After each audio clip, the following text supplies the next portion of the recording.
Acá y pra acá para.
Hello, hello, hello.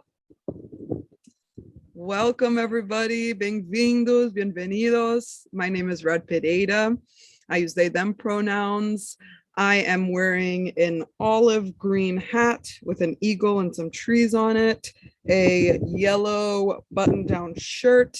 I am a light brown skin genderqueer person, and I have some white and gray shingles behind me. I'm a cultural worker building consciousness between healing justice, system change, re-indigenization, and queer futures. And I'm your host for Study into Action. Welcome to the second public session in our series. If you are using closed captions, you can click the pop-out widget button on the bottom left of art.coop below the live stream window. If you click that, you can go to a web page to view closed caption and adjust the size of the text. Thank you for choosing to be here. Thank you for all that you do and all that you are. Thank you for choosing to build relationships across culture and solidarity economies, for choosing to study, to act, to transform, to dream, to seed and water the next world together. We encourage everyone tuning in to please watch session 1, where you can feel and experience our full land and labor acknowledgement to ground our series. Today we'll do just a quick brief one. We acknowledge that we primarily live and work on the occupied unceded land of the Lenape, with respect to our Shinnecock, Wampanoag, Haudenosaunee neighbors. We pay respect to their elders, past and present, and thank them for their continued stewardship of the land. We build relationships to continue this work. This is just the beginning. Today, we also want to acknowledge those who have lost so much in the fires across California and the floods from New Orleans to Philly to New York City.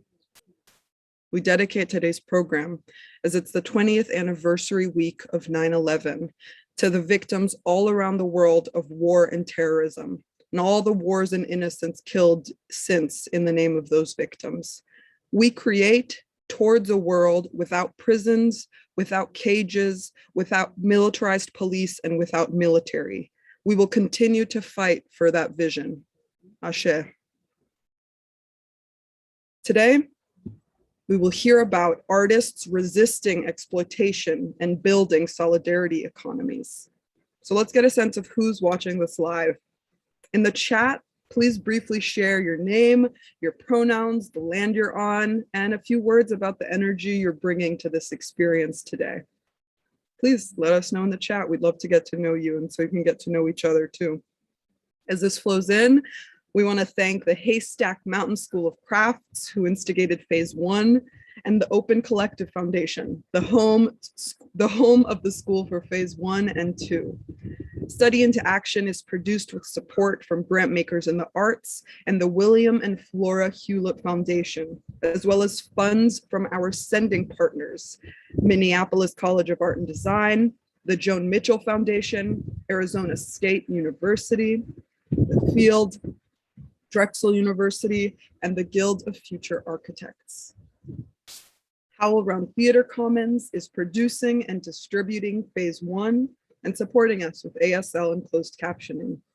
Thank you, HowlRound. We are incubating a cooperative model of study.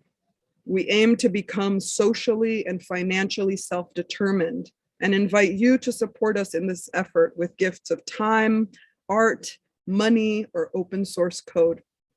Any surplus from Phase 1 will support Phase 2 and 3 of our work. Our budget's completely transparent, and you can find it at opencollective.com/study-into-action. Make sure to also follow us on Instagram and Twitter at _art_coop.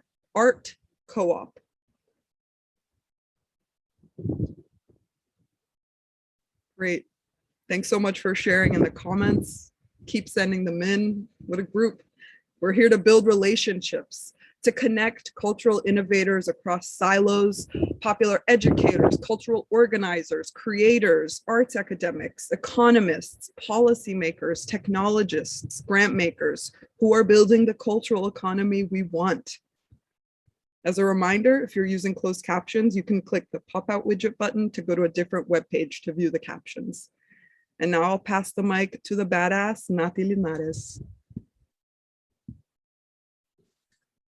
Thank you, Rad. Hi, everybody. Welcome back to those who joined us last week for our first public session, and welcome to those who are just tuning in for the first time or via the recording at art.coop. We invite you to visit art.coop and view the session, our first session from last Friday. Last week's opening session not only grounded us in the context around how this program came to be, but it also includes an incredible performance from Zinnia Rubinos and a talk by Clara Takarabe on the way it works, abuse, alienation, and our current condition as arts and culture workers. Today, we're gonna focus on artists, resist, and build, as we journey to the tangible ways that artists and culture bearers have and are continuing to not only resist the conditions that Clara spoke so clearly to, but also how artists are building, using tools and resources at their disposal, like popular education, as Chris and Francisco will speak to today, real estate and land, like our future program, the law, organizing funders, which will be coming in our fourth program, and using our creativity to make meaning, as we'll hear in our final program from the Boston Ujima Project. If this is all new to you and you want to dig deeper, first we welcome you and we thank you for coming, and we encourage you to read the catalyst of this program, the report that Caroline Willard and I co-authored called Solidarity Not Charity, Arts and Culture Grant Making in the Solidarity Economy, for way more context, history, and case studies.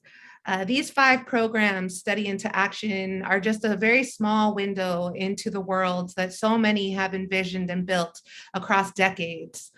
So please use this as a springboard and as inspiration to dig in and connect the hearts, and use the chat to connect with one another today. I'm now going to pass the mic back to Rad, and thank you again so much for being here. Amazing. Thank you, Nati. Next up, we're so excited to welcome sonic alchemists and community catalyst Dreamy to open up this experience and set the vibes. Dreamy is a transnational, genre-bending, world fusion sonic alchemist, mindful movement and meditation guide, social justice activist, teaching artist, and conscious community catalyst. She's the founder of the NYC-based women's music, healing arts, and empowerment ecosystem, The Collective Bay. Learn more at www.collectivebay.com, at collective.bay on Instagram. Thank you, Dreamy, for opening up our space today. Don't forget to stay engaged with us in the chat. Let us know how it's making you feel.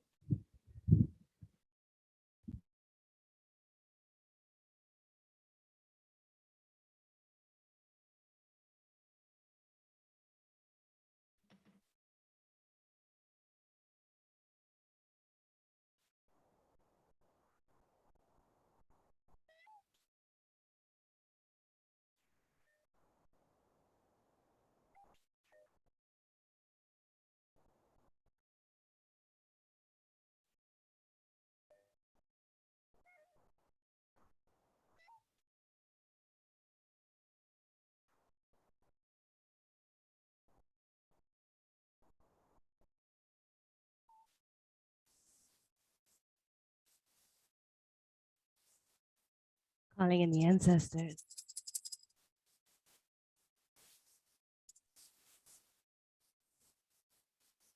Calling in those who have come before us, those who will walk long after us. Calling in those who have done the work, who have laid the ground, who have seeded the earth that we dream awake and alive. May these few moments be a prayer, a meditation, and an invitation into their presence here in this space together. May these few moments of sound and music be a liberation. Welcoming all versions of yourself in. Can y'all hear me? Oh, my, Yes. I'm feeling high. Here we My go. money's gone. I'm all alone. You are invited to move, To my shoes. to stretch, to feel, The world keeps to land turning. firmly in your body, your soul, Oh, your what a mind, your heart. day. What a day, what a day. Peace and blessings manifest with every lesson learned. We're gonna turn it up real quick. If your knowledge were It's your Friday. wealth, then it would We're be alive, well we're earned. awake, we're here. And we were made in his image, then call us by our names. Most intellects do not believe in God, but they fear us just the same. Oh, oh no, no, no. My life keeps moving like a rolling stone. Oh, no, no, no. Not take a break. Oh, no, no, no. My life keeps moving like a rolling stone. No, no, no. Gotta get it out, sing my song.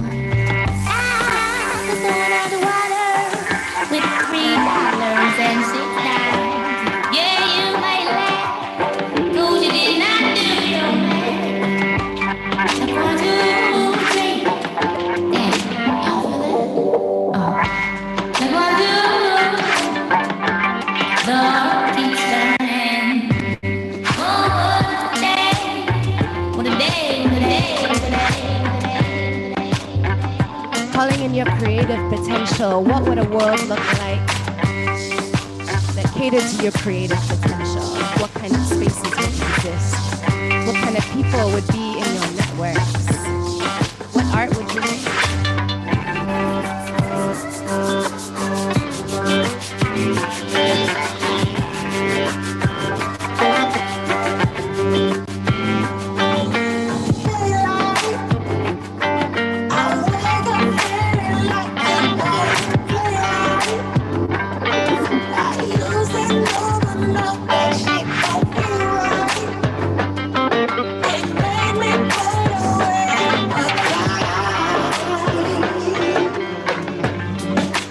What are you here to create?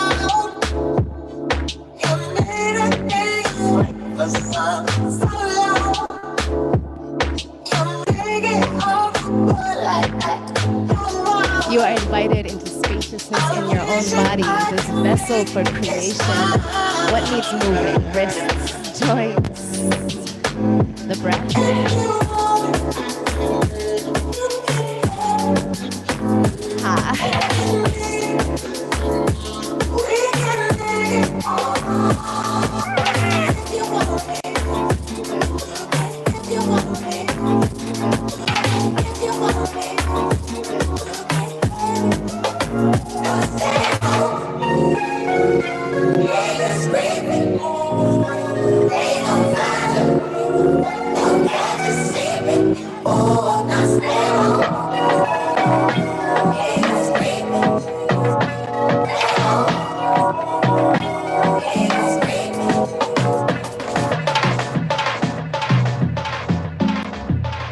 I'm dreaming of safe spaces.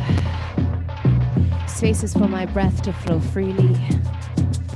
Spaces for my art to be sustainable. For my art to provide for me. Like the rhythm of a heartbeat, it flows. It is rhythmic. It is aligned, in tune, on time, with ancestors. Can you feel it? Are you awakened? Can you see it? Imagine.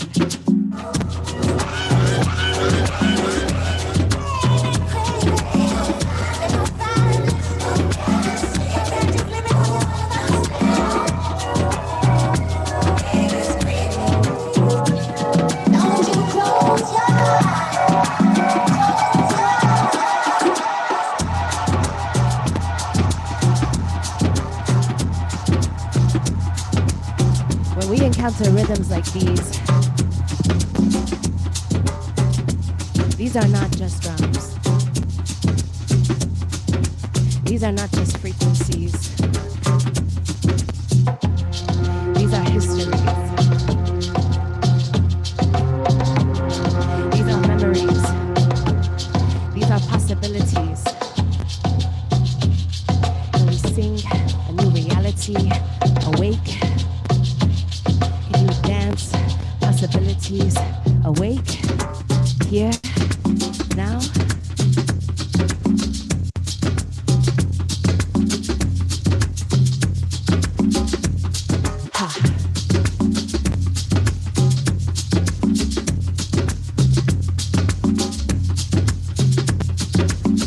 And it starts like this.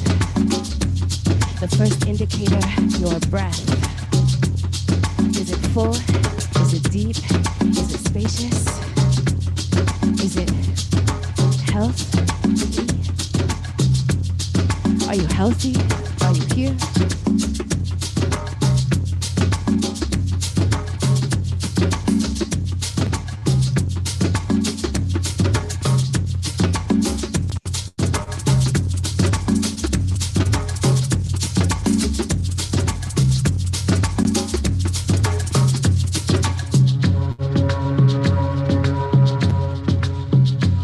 We do not stand alone.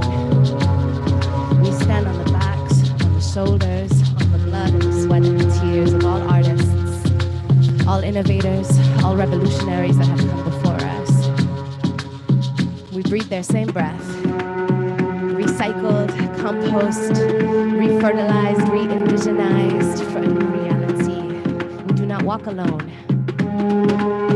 So when new ideas and new pathways open themselves up to us, we have a responsibility to listen. And we have the responsibility to build and to build again.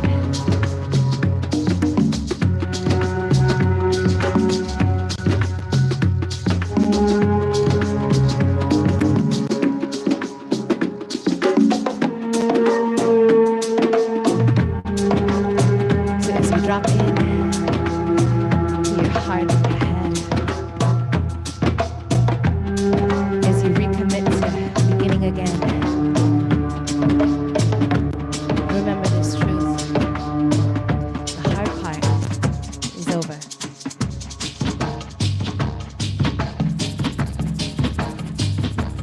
We get to begin again. And it can be easier this time. All of us can win.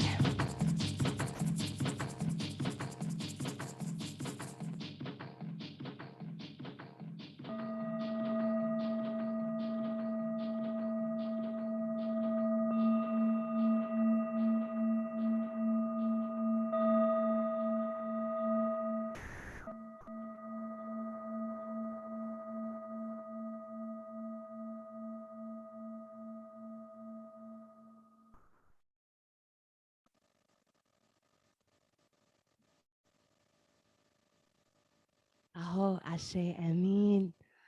Welcome to a new beginning. We have arrived again.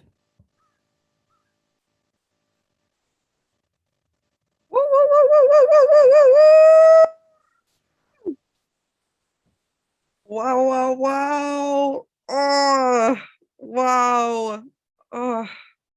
Thank you, thank you, thank you, thank you, Dreamy. Damn. Hope y'all been showing some love and energy in the chat, y'all. I feel my bones deeper. There's some wasps sitting, hanging out on me. I think they wanted to feel the vibrations with me. Whew. I feel the roots underneath me more deeply. Dang, wow. I hope y'all felt that as much as I did. How exciting. Thank you so much, Dreamy. Whew. Whew.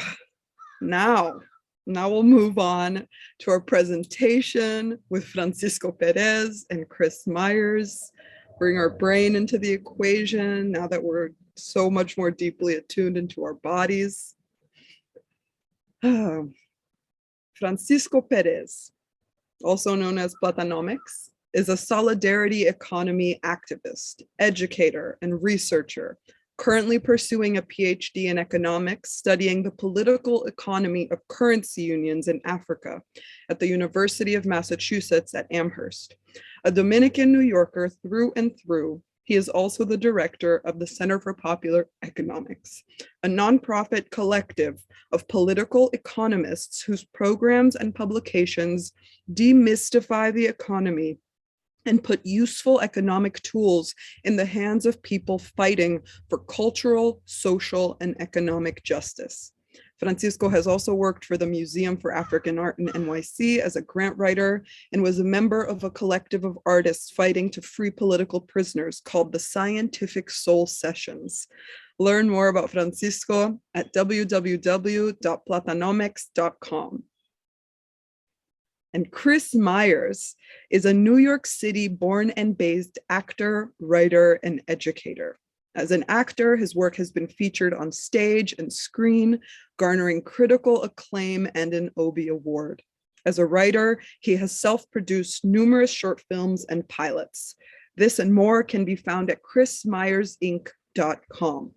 He is a founder of Anti-Capitalism for Artists, a community dedicated to raising the class consciousness of artists, which can be found at anticapitalismforartists.com.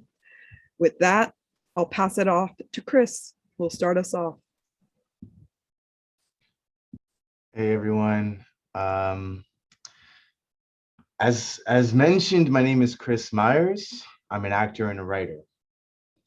So on June 7th, 2020, in the heat of the early pandemic, when uprisings were in full force and when reckonings were abounding in our respective art industries, I created a course called Intro to Anti-Capitalism for Artists. The goal was to raise the class consciousness of artists. At that time, I wasn't in the streets like many of my peers. I was staying with my mom at the time, a woman of a certain age with an underlying condition, when we all knew precious little about the virus, and I didn't want to risk bringing something back into our home. But honestly, after spending years protesting in the name of Black lives from the murder of Trayvon Martin onward, I was coming to the conclusion that protest wasn't cutting it. Not to say that protest shouldn't be done, but that surely we needed to do more. Simultaneously, it dawned on me that most of the existing conversations around race, gender, sexuality, etc., that artists have been having were often missing one crucial element: a class analysis, a critique of capitalism. Indeed, many of us today consider ourselves intersectional thinkers, and yet devote almost no consideration to that fundamental intersection of class, or as I like to define it, the politics of who has what and why. And so, to meet the moment as best I could, I gathered various resources that helped me understand the world, and I assembled them into a curriculum.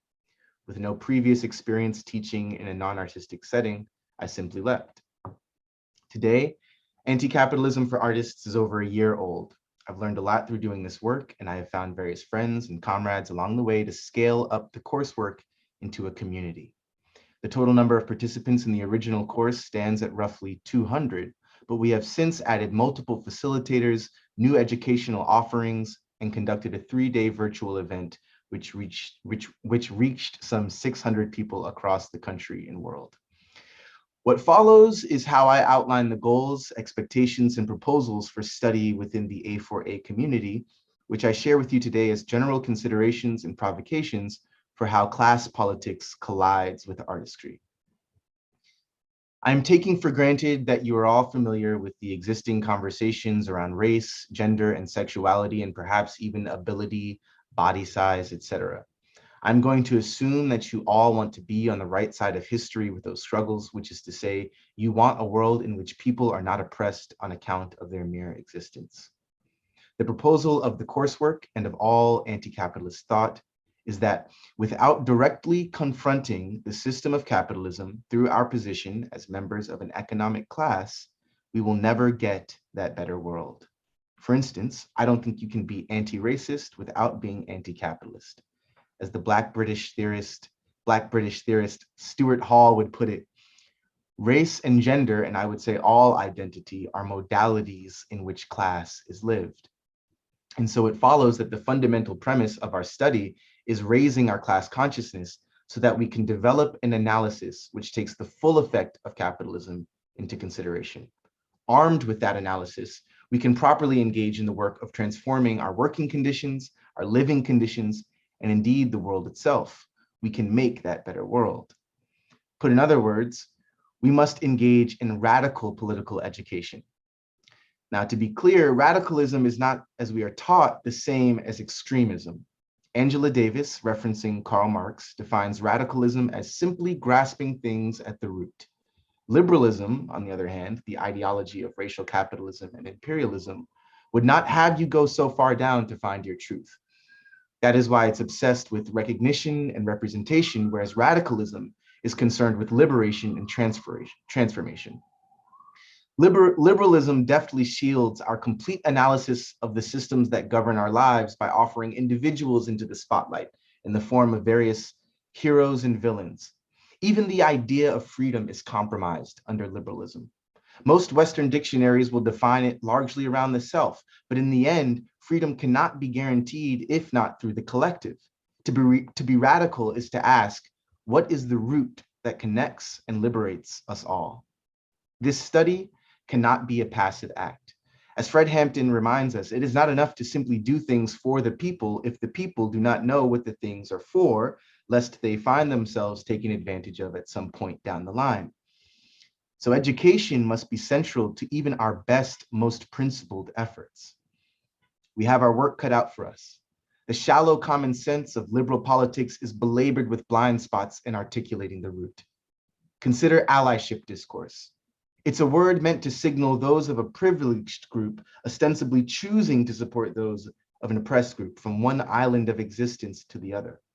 Curiously, however, one group of privileged people are always left out of these discussions, the owner class. Have you ever heard of a billionaire being an ally to workers? This most glaring power imbalance in society is paid precious little mind in liberal discourse. Because of this, I would go so far to say that the largest disenfranchised group on the planet isn't aware of its own collective existence, let alone acting in true solidarity. We need organized people who recognize their shared exploitation and commit to collective action, not a series of individualized do's and don'ts predicated on goodwill. This is especially true for those of us in wealthy, Western, and first world countries. Radical study pushes us to be comrades with the global majority. This is what we must gather to study, our collective condition and an uncompromising strategic path toward freedom. So, what does this have to do with artists in particular? Well, on the one hand, artists are just people. Sorry, you're just a person. Artists are fairly common people who work like 99% of humanity. While we can map the ways that us artists are exploited under capitalism in novel ways, we are fundamentally exploited under capitalism just like everybody else. It is important to understand our place in the larger tapestry of the working class. Myths about our specialness are a double-edged sword. We might feel we are above exploitation because we do what we love, or that while we may starve in the beginning, eventually we can hit it big and it'll all be worth it. Instead, accepting our position in the broader working class, we are able to fight for transforming the working conditions of our art industries for the many, while also being in solidarity with teachers, nurses, warehouse workers, etc., the workers of the world, as it were. But we artists do have a few extra tools at our disposal should we choose to use them wisely. Here are some ideas that have influenced me, my study, and my work. The novelist and filmmaker Tony Cade Bambara has said that the role of the artist is to make the revolution irresistible. In a similar fashion, the writer and director John McGrath said, "The theater can never cause a social change. It can articulate the pressures toward one." John's point is easily extrapolated from the theater into any art industry. It pairs with what Tony notes about the revolution itself. What happens in the confines of a theater or a gallery or a concert cannot in any way stand in for the actual transformation of our living conditions. However, the art we produce can help people along toward desiring that world and feeling empowered to create it. Emma Goldman said something akin to, "If there's no dance party, then it's not my revolution." This feels related to what Claudia Jones offered, that a people's art is the genesis of their freedom. Jones was a Black communist woman who created a literal dance party in the Notting Hill Carnival. I love the notion about a dance party. Not only does it imply that whatever we're revolutioning to better have a dance party going on, it also signals that even as we do the work of revolutionary transformation, we must be a joyful people, an alive people, a celebratory people dancing. Art must be central in our lives, or even or especially during the hard work of bringing about change. I feel Claudia Jones takes it even further, that this art in all forms is a launch pad for our freedom, which is to say our new emancipatory culture. This last set of ideas on the relationship of art and culture, and specifically revolutionary art and revolutionary culture, is essential. Borrowing from the artist Rafiki Morris, there is a difference between culture and cultural products. Art isn't culture per se. It comes from a people's given culture. Cultural products can thus be in the service of the status quo, whether intentionally or through co-option, or they can be in service of the people and their yearnings for freedom. Art can only be in service of the people if it is actually tied to the people's culture. If anything, by default, art today is more likely to be tied to commodity culture, the culture of our entrapment. There is an important call to action in this distinction. We artists who want a better world cannot hope to be separate from the people we hope to free. Our art must be tethered to movements bigger than the art itself. This is why we study. Not to edify our intellectual curiosities, not to win debates, not to become a better poster, not even for moral superiority. I identify with all of those urges, but I assure you they are secondary to the purpose of our radical political education, for action. Without praxis or practice, doing, our theory is nothing more than a party trick. In many ways, this work is about building a relationship with the future. Capitalism doesn't just capture our surplus value, it captures our very notion of the real itself. Frederick Jameson famously remarked that it is easier to imagine the end of the world than it is the end of capitalism. Our collective imagination, like our wages, have been robbed from us. Our capacity to act now necessarily depends on this class consciousness, this radical, rooted analysis of power, because on the other side of study is a clear path of strategic action toward freedom. Thank you for listening to my thoughts. I am honored to now pass it over to Francisco Perez. Thank you, Chris. That was amazing. Hard to follow up on that, but I will try. On that note, I did actually wanted to start with the same quote from Claudia Jones. So as Chris explained, Claudia Jones was a Black Trinidadian woman who migrated to the United States as a child, was a member of the Communist Party, was deported for her radical activism to the UK, and there founded the Notting Hill Carnival. So, this is someone who understood the connections between the fights against racism, patriarchy, and capitalism, and the important and essential role of artists and art in that struggle for freedom. So let's talk about the way that artists resist capitalism, resist patriarchy, heteronormativity, capitalism, and more importantly, what we can build. Many of us are already involved in struggles of resistance. So I will focus more on what is it that we can build? How can we chart a potential path out of this mess and into something that promises to deliver freedom, equality, justice, and sustainability. So thank you again, Rad, for the wonderful introduction. Once again, my name is Francisco Perez. I will just mention two more things about my experience. One, my conversion to solidarity economy happened very young because I grew up in a limited equity housing co-op in New York City. So my neighborhood gentrified very early. And the only reason my family and I were able to stay there was because we owned our building.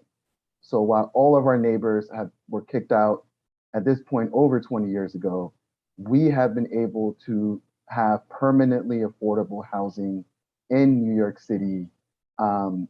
We cannot sell our apartment at market rate. We cannot profit and make millions off of it, but we can live there, right? And that was my first lesson in solidarity economy. I'm also the father to a 22-month-old budding artist who sings beautifully and is now starting to draw. Whenever I speak to artists, I like to invoke one of our revolutionary ancestors. This is Fred Ho, who sadly passed away in 2014. Fred was a revolutionary eco-socialist, matriarchalist, baritone saxophone player. He came of age during the Black Arts Movement, was the only non-Black member for a while of the Nation of Islam, was one of the founders of I War Ken, a radical Asian American group.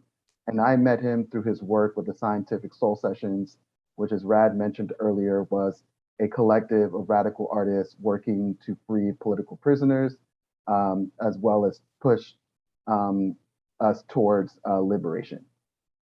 Fred was a person of very strong opinions, and he would often say, I have no bourgeois aspirations like a classical musical composer would.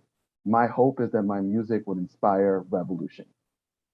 Fred helped teach me that we will not have a revolution without revolutionary artists, and we will not have great art without revolution. I wanted to pick up on one of the themes that Clara Takarabe discussed last week, which is alienation. This is a big word that many of us don't understand, although we all know the feelings. This is one of the things that Scientific Soul Sessions would emphasize. So this is something that I learned through the work that I did with them. They would always emphasize that there are 4 interrelated forms of alienation. The first, which is the one that most Marxists talk about, is alienation from our work. We don't control the process or the product, right? So you go to work. You know, I remember my father was a baker. He would bake pastries. At the end of the day, the pastries belonged to his boss, who would sell them for a profit. My father was only allowed to take the products of his own work home on the days when his boss would allow, which are basically our birthdays, right? So and think about your role as an artist. How many of us have sold our artwork, no longer control what happens to it, or do things on commission so that we can pay our bills? The second major form is we're alienated from each other, right? We live in a society with epidemic levels of loneliness, where we're encouraged to be competitive, where we are hyper individualistic, which leads, you know, in my opinion, to much of the enemy and that we see, lots of the, you know, everything from the levels of depression and anxiety to the mass shootings and other social ills. Third, and this is something that many of us feel again intuitively, we are alienated from nature, or I should say non-human nature. We are disconnected from our food. We have no idea where that food comes from. You know, I grew up believing that chicken showed up in a plastic bag at the supermarket with its guts neatly packaged in a pouch. We are disconnected from plants and other animals, as well as nature's rhythms, right? We're all meant to be in an office from 9 to 5, Monday to Friday, regardless of the season, regardless of the weather. And ultimately, if you don't if you feel disconnected or estranged from your work, from other people, and from the rest of nature, then we are ultimately alienated from ourselves. How can you know your own spirit, again, if you are disconnected from work, community, and your natural surroundings, right? So in many ways, the problem, not simply for artists, but I would say especially for artists, is not only exploitation, but also the alienation created by capitalism. And in many ways, solidarity is a way to overcome that alienation, right? So if alienation is about isolation, disconnection, estrangement, then solidarity is about unity, right? So this is the textbook, this is the dictionary definition of solidarity: unity or agreement of feeling or action, especially among individuals with a common interest, mutual support within a group. So if we have been disconnected by capitalism and exploited by capitalists, then solidarity is how we repair those connections to each other, to ourselves, to our own spirits, and overcome alienation and exploitation, being able to control our own work and ultimately our own lives. So the term itself, solidarity economy, was first popularized in Chile in France in the 1980s. It is a global movement and an economic development framework that weaves together many strategies that aim to put people and planet ahead of profits. The core principle is community control of the economy. That is our workplaces, our land and housing, our financial institutions, and our governments. And this control has to be rooted in participatory democracy, cooperation, solidarity, and respect for the earth. The easiest way I can explain solidarity economy is collective ownership and democratic governance. So we own it and we run it.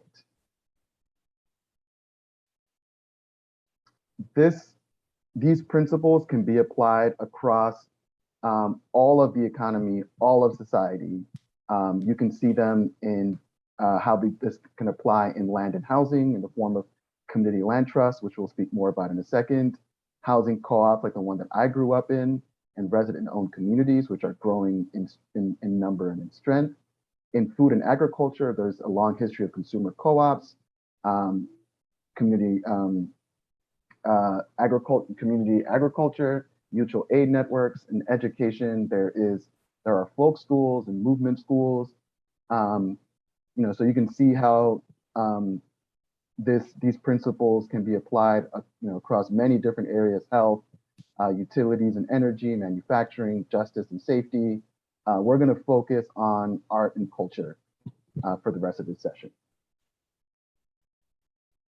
And this is a lovely graphic by one of our co-conspirators, Carolyn Willard, that describes what it would mean as an artist or as just a regular person to live in a solidarity economy, right? So I don't have a boss.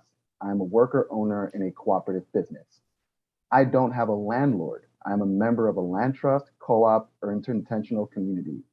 I don't pay for school. I participate in self-organized schools and demand free education. I don't hoard my stuff. I take part in tool shares, barter clubs, and clothing swaps. I don't buy food that kills. I'm a member of a food co-op, CSA, and community garden. And I don't let my bank profit off of me. I join a credit union so my money stays in the community. Again, you may already be practicing solidarity economy without labeling it as such, right? So if you've participated in any of the mutual aid efforts that have taken place since the onset of the pandemic, things like time banking and bartering, meal swaps and meal trains, savings pools, clothing swaps, childcare support, book clubs, study groups, tool libraries, skill shares, vegetable sharing among gardeners and foragers, intentional communities or collective houses. All of these are examples of living, breathing solidarity economy that you may already be engaged in. And none of this is new. In many ways, we're talking about going back to the future, right? So Nia Evans of the Boston Ujima Project discusses these practices, says these practices are as old as human civilization.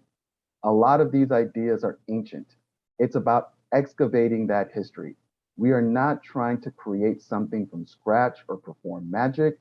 We're discovering some ways of being we've known that have been terrorized out of us, combining it with newer ways and technologies and doing it every day.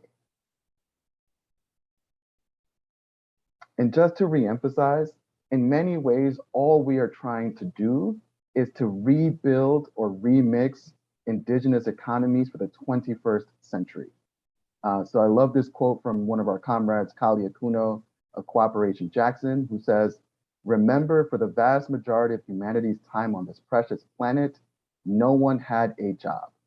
Folks labored and had roles in their kin groups, clans, and societies. These roles weren't wage-based. They were based on mutual aid and solidarity to produce and secure the resources communities needed to sustain themselves. Jobs were forced on us by practices of enclosure, conquest, and colonialism. We can create a jobless and regenerative future where wage labor and the exploitative practices and social relations that come with it are eliminated. Don't succumb to the job creation jargon. Let's organize the millions who have been made unemployed by the capitalist response to the pandemic in conjunction with the millions more who are structurally and permanently unemployed, with the prisoners and those living precariously in the margins for a new future. Imagine more, not a return to the same old rotten shit." On the left, you also see an image of Jose Carlos Mariátegui, who was one of the founders of one of the original South American Marxists and one of the founders of the Peruvian Communist Party, who argued that South American Marxists should build on their own indigenous traditions, in this case, the traditions of the Inca, to move directly into a socialist society. He was also someone who believed very strongly in the role of artists in the revolution, right? So these are not new ideas.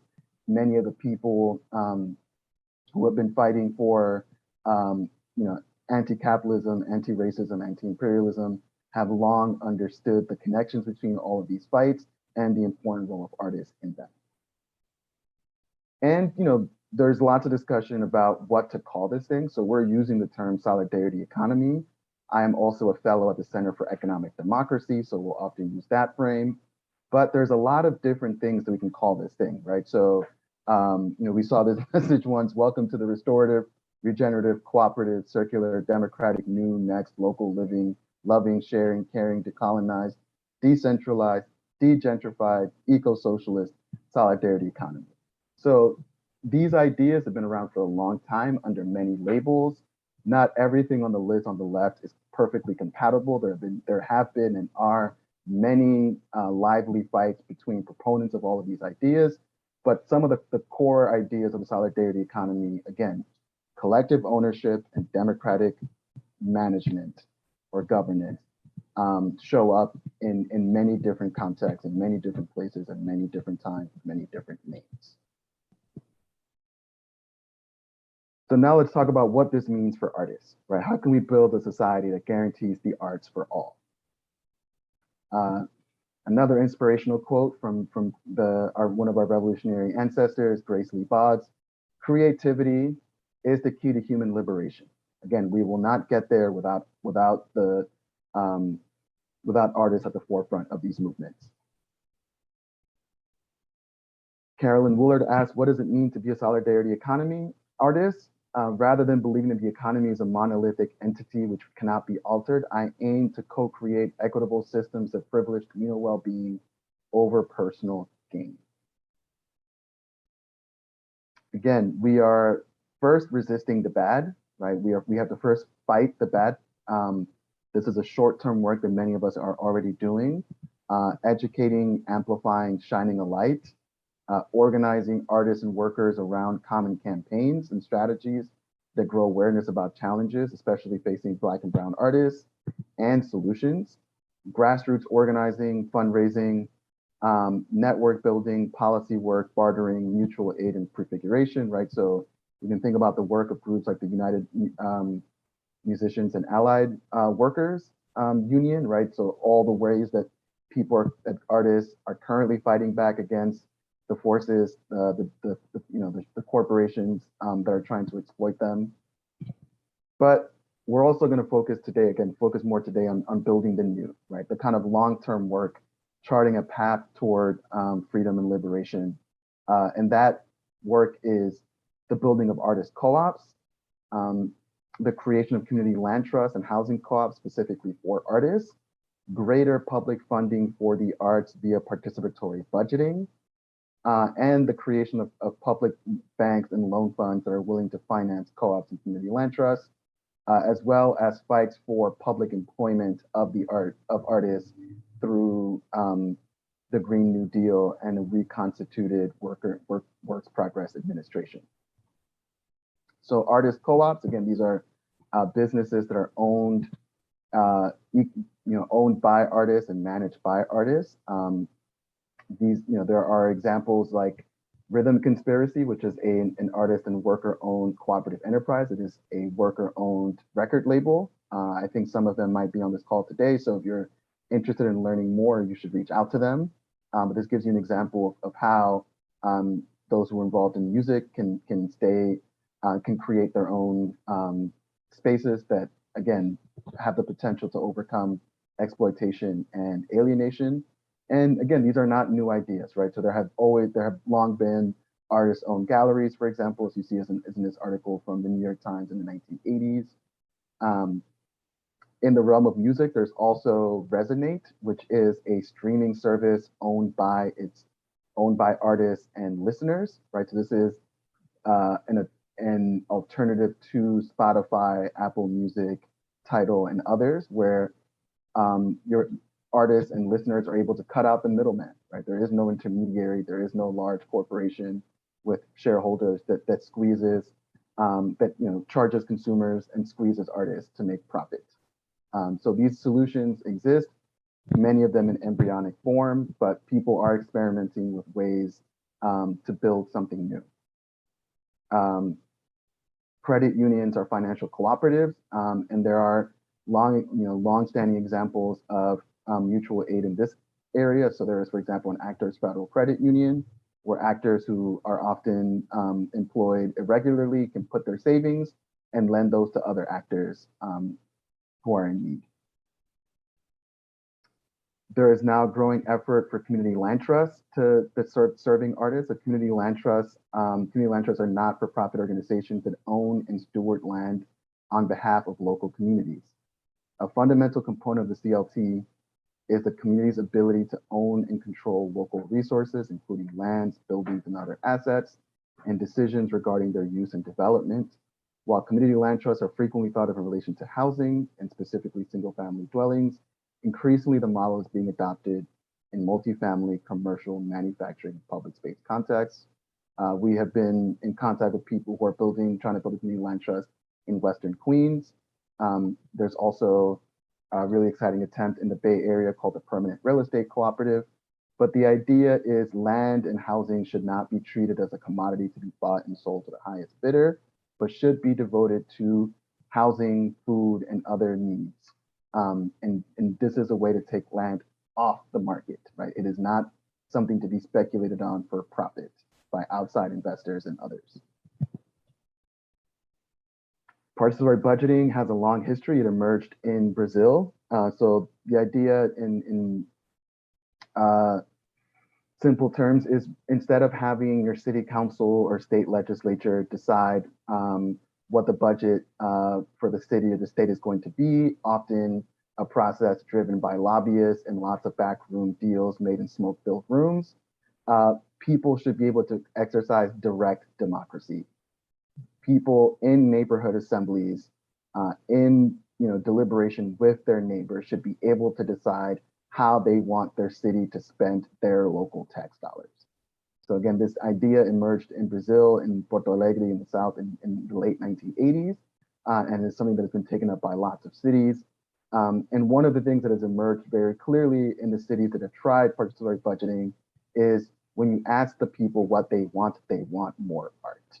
So the Chicago residents, for example, in 2017 decided to spend more of their money on more public money, on a museum for Black Chicagoans, and on more public arts work, including stuff like murals.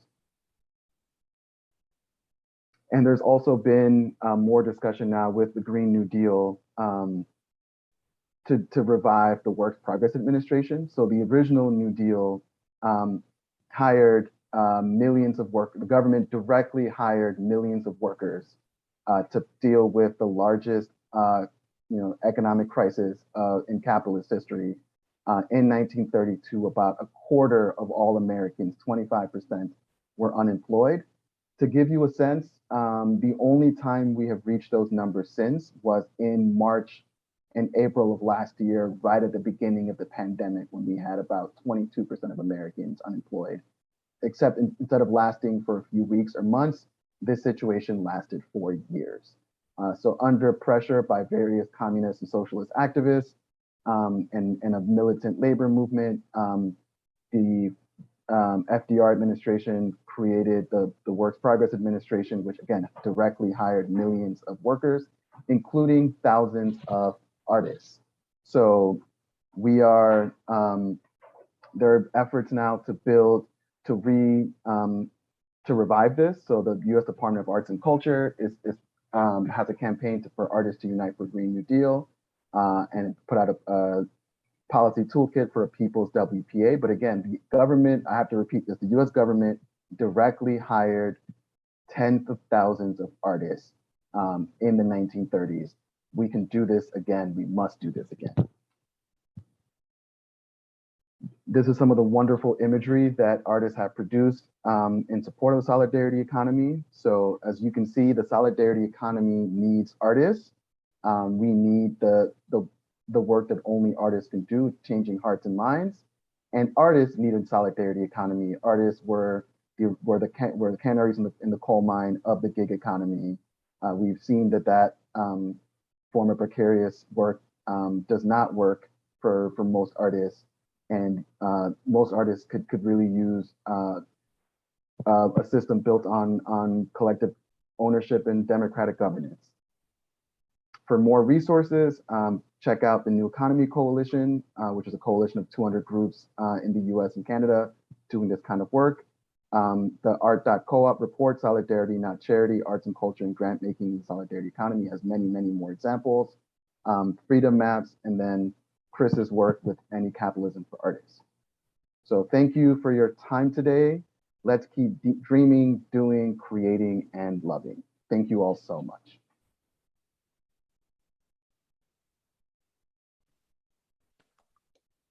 Yeah. Wow, wow, wow, wow, wow, wow, wow, wow, wow. Thank you, Chris. Thank you, Francisco. That was amazing. I love learning from y'all. And when people are feeling hopeless, I always tell them, get to learning, because there's people making the changes we need, building towards the next world. We just have to learn about them.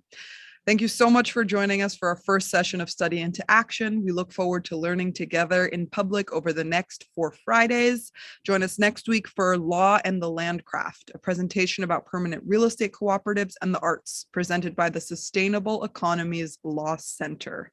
We also encourage you to get together in a study group with your friends, as we know students are doing at Goddard College right now.